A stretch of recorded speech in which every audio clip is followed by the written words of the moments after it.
केरल के पलक्कड़ में हथिनी की मौत पर जी न्यूज की मुहिम के साथ जुड़ा देश। पर्यावरण मंत्रालय ने मांगी केरल सरकार से रिपोर्ट, कहा दोषियों के खिलाफ कड़ी कार्रवाई होगी।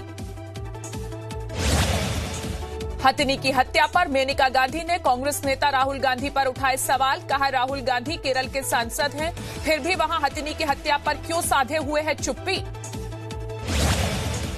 जी न्यूज से खास बातचीत में मेनका गांधी ने कहा मल्लापुरम देश का सबसे हिंसक जिला, मुहिम बनाकर जानवरों को मारा जाता है। केरल में हथिनी की हत्या पर केंद्र सरकार ने कड़ा रुख अपनाया। केंद्रीय मंत्री प्रकाश जावड़ेकर ने कहा किसी बेजुबान को मारना भारतीय संस्कृति नहीं, दोषियों को दी जाएगी कड़ी सजा। केंद्रीय मंत्री स्मृति ईरानी ने कहा हाथियों की हत्या में प्रशासन की मौन सहमति, केरल में हाथियों का संरक्षण क्यों नहीं। केंद्रीय मंत्री बाबुल सुप्रियो ने जी न्यूज से कहा घायल हथिनी का इलाज नहीं किया गया, दोषियों के खिलाफ कड़ी कार्रवाई होनी चाहिए। हथिनी की हत्या पर मायावती ने जताया दुख, ट्वीट कर कहा हथिनी को विस्फोटक भरा अनानास खिलाकर मारना दुखदाई, सरकार से दोषियों को सख्त सजा की मांग उठाई। सांसद मेनका गांधी ने सुप्रीम कोर्ट से संज्ञान लेने की मांग की। केरल के पलक्कड़ में हथिनी की हत्या पर देश भर में आक्रोश, सोशल मीडिया पर उठी कड़ी कार्रवाई की मांग। केरल के पलक्कड़ में हथिनी के साथ बर्बरता, पटाखों भरा अनानास खिलाने से हथिनी की हुई मौत। जी न्यूज पर हथिनी के इंसाफ के लिए लगातार कवरेज जारी है। पीएम मोदी के ऑस्ट्रेलिया के पीएम स्कॉट मॉरिसन के साथ हुई वर्चुअल मीटिंग। पीएम मोदी ने कहा कि वैश्विक महामारी के इस काल में हमारी आपसी साझेदारी और मजबूत होगी, दुनिया को संकट से निकालने के लिए संयुक्त प्रयास करने का आह्वान। पीएम मोदी ने कहा भारत ऑस्ट्रेलिया के संबंधों को मजबूत करने का ये उपयुक्त समय है। ऑस्ट्रेलियन पीएम को स्थिति सुधरने के बाद परिवार समेत भारत यात्रा का निमंत्रण दिया। पीएम मोदी ने प्रवासी भारतीय समुदाय का ध्यान रखने के लिए पीएम स्कॉट मॉरिसन का जताया आभार, कहा भारत ऑस्ट्रेलिया के मजबूत संबंध इंडो पैसिफिक क्षेत्र में शांति स्थिरता को मजबूत करेंगे। गुजरात में कांग्रेस के 2 विधायकों का इस्तीफा, वडोदरा के करजन से विधायक अक्षय पटेल और वलसाड के कपराडा से विधायक जीतू चौधरी ने इस्तीफा दिया। अब तक 7 विधायक दे चुके हैं इस्तीफा।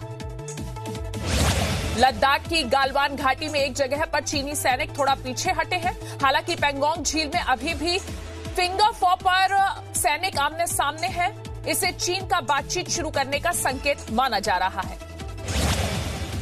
सीमा विवाद पर चीन का आधिकारिक बयान, कहा तीसरे पक्ष की जरूरत नहीं, बातचीत से हल करेंगे मसला, स्थिति स्थिर और नियंत्रण में है। सीमा विवाद पर 6 जून को भारत चीन के बीच कोर कमांडर स्तर की बातचीत, कमांडर स्तर की बातचीत रही थी बेनतीजा। भारत चीन विवाद पर रूस का बयान, क्षेत्रीय स्थिरता के लिए अच्छा संबंध होना जरूरी है।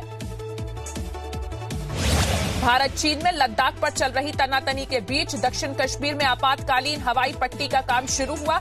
आपात स्थिति में इस हवाई पट्टी से लड़ाकू जहाज भर सकेंगे उड़ान। भारत चीन के बीच लद्दाख में चल रहे तनाव पर कांग्रेस ने बीजेपी से पूछे सवाल। कांग्रेस नेता मनीष तिवारी ने ट्वीट कर पूछा कि सरकार बताए कि चीन ने हमारी कितनी जमीन पर कब्जा कर लिया है। पीओके में बौद्ध मूर्तियां और स्मारक तोड़े जाने पर भारत का कड़ा एतराज। पाकिस्तान से फिर कहा कि ये गिलगिट बाल्टिस्तान तक पूरा भारत का इलाका है, हरकतें रोके और इलाका खाली करें। देश में पिछले 24 घंटे में कोरोना के 9,304 नए मामले, संक्रमितों की संख्या 2,16,000 के पार। अब तक 1,04,000 लोग हो चुके हैं ठीक। दिल्ली में कोरोना से ठीक होने वालों की संख्या 9,542 हुई। अब तक 13,497 एक्टिव केसेस, कुल संक्रमितों की संख्या बढ़कर 23,645 हुई। दिल्ली में फ्लाइट, रेल और बस से आने वाले सभी यात्रियों का पूरा करना होगा 7 दिन का क्वारंटीन पीरियड, दिल्ली सरकार ने जारी किया आदेश। कोरोना टेस्ट को लेकर दिल्ली सरकार ने जारी की नई गाइडलाइंस, अब केवल लक्षणों वाले मरीजों का लैब में होगा कोरोना टेस्ट।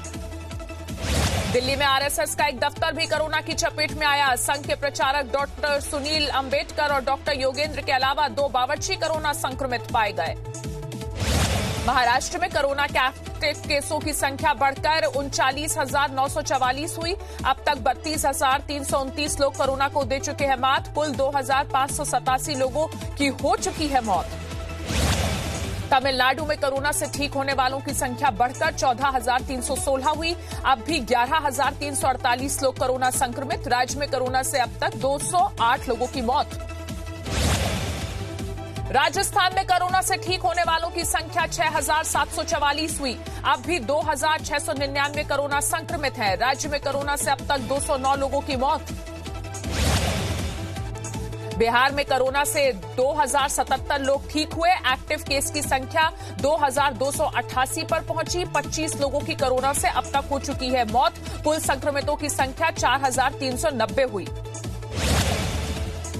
महाराष्ट्र सरकार ने लोगों को आउटडोर एक्टिविटीज की इजाजत दी। लोगों को साइकिलिंग और सैर करने की दी गई अनुमति। सुबह 5 से शाम 7 बजे तक दी गई है ये अनुमति।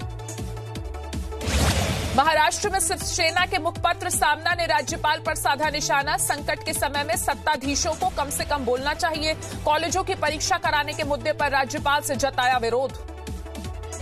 नोएडा प्रशासन ने कंटेनमेंट जोन में भी कई शर्तों के साथ फैक्ट्रियों और कंपनियों को खोलने की इजाजत दे दी है। श्रमिकों का फैक्ट्रियों में मास्क, ग्लव्स और तापमान नापना जरूरी।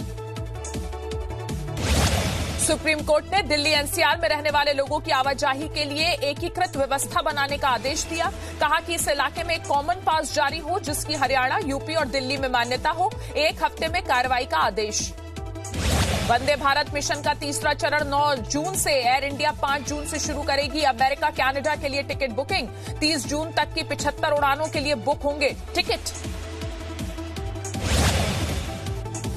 ब्याज पर छूट मामले में सुप्रीम कोर्ट ने वित्त मंत्रालय से मांगा जवाब। 12 जून को होगी सुनवाई। 1 हफ्ते में एफिडेविट जमा करने का आदेश। बिहार के कटिहार जिले में ट्रेन से पहुंचे प्रवासियों ने किया हंगामा। सरकार की बदइंतजामी से नाराज थे लोग। पुलिस के लाठीचार्ज के बाद लोगों ने हंगामा किया। लॉकडाउन की वजह से निजी कंपनियों और नौकरियों में कर्मचारियों को निकाले जाने या सैलरी कटौती के खिलाफ दायर याचिका पर सुनवाई पूरी। 12 जून को सुप्रीम कोर्ट सुनाएगा फैसला। तब तक किसी कंपनी के खिलाफ कोई कार्रवाई नहीं होगी। पीएम केयर्स फंड ट्रस्ट को आरटीआई के दायरे में लाए जाने की मांग को लेकर दिल्ली हाईकोर्ट में याचिका दायर की गई है। ट्रस्ट के मामलों की जानकारी पब्लिक के सामने लाए जाने की मांग। दिल्ली दंगों में निजामुद्दीन मरकज कनेक्शन। दिल्ली पुलिस की चार्जशीट के मुताबिक आरोपी फैजल फारूकी दंगों से 1 दिन पहले देवबंद गया था। सीएए के खिलाफ फिर शुरू हो सकता है प्रदर्शन। दिल्ली पुलिस के सूत्रों के मुताबिक दिल्ली में फिर से बड़े पैमाने पर दिए जा सकते हैं धरने। सभी डीसीपी को किया गया सतर्क। दिल्ली में जामिया यूनिवर्सिटी के बाहर पुलिस बल की फिर से हुई तैनाती। सोशल मीडिया पर प्रदर्शनों की कॉल को देखते हुए लिया गया फैसला। दिल्ली आजादपुर इलाके में एक बिल्डिंग में आग लगी। दमकल की कई गाड़ियों ने पानी का छिड़काव कर आग पर काबू पाया। लाखों रुपए का सामान जलकर राख हुआ। मुंबई के किंग सर्कल में निसर्ग तूफान के बाद रुक रुक कर लगातार बारिश हो रही है। साथ ही तेज हवाएं भी चल रही हैं। भोपाल में आरपीएफ जवान ने पेश की मिसाल। भूख से रो रही मासूम बच्ची को दूध देने के लिए चलती ट्रेन के साथ दौड़ा जवान। सीसीटीवी में रिकॉर्ड हुई पूरी घटना। No signal, no worry. Presenting Z News app with live TV, latest updates and expert opinion. Available on Google Play and App Store. Download it now.